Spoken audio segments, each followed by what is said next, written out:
Ay ka ni Marie? Oh, Ako ni gamiton Marie. perasa man. Ay magnegosyo naman ko gasolina. Ha? Ikaw ang magnegosyo og gasolina? Oh, Unya ka na imong sudan? Kagagmaya na. ay Marie, mo mo gini akong gituyo Marie kay para ang akong customer ba.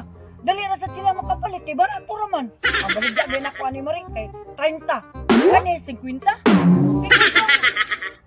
Kanang litro, mahal na mo kayo. 150 na gud ang baligya ato. Kunang ang akong customer makapalit ra din ani. Ay, Mari. Makaginansa ka kaana, Mari. Lah, tuga pagka negosyo niya, gagmay ka na sa lanan, akan sa ito kay kaana. Ay pataka ka masag ka mo negosyo sa kag makansi ka. Oy, Tessa. Ano yung problema din eh? Sir, Ay, nag-iskot may bahan sa gasolina sir kay nagmahal mo kung gasolina ron, nya gusto ko mo negosyo og gasolina. negosyo sa sir. Nya aya sudan, pati gagmaya. Alkansi. Bugo be bugo. Magbuot man. Uy, Tessa, be. Ikaw, magnegosyo kag gasolina? Oh, Tessa.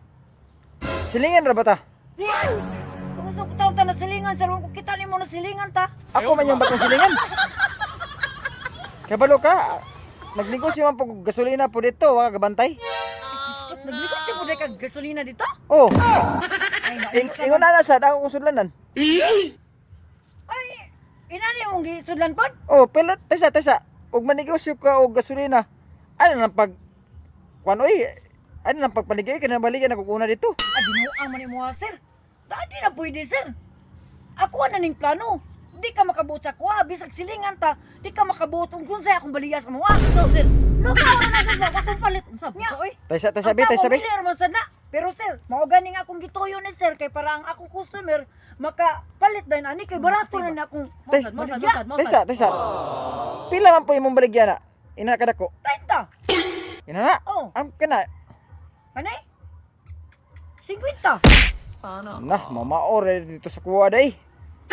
Ang kinanglan nga patas-patas sa yuta di ka mo Bitaw, sir. baligya po ka ng mupalay po kagimo. Ay Tao dili na na, nasa yung palit, sir. ay dili na pwede. Ako to paubsan to akong kwan dito. Ako na himuon tong ako man na himuon 15. Ayaw, di ba? Oh, himuon ko ng 15 kaya himuon ko ng 20. Adi mo nga ba na sir? Dili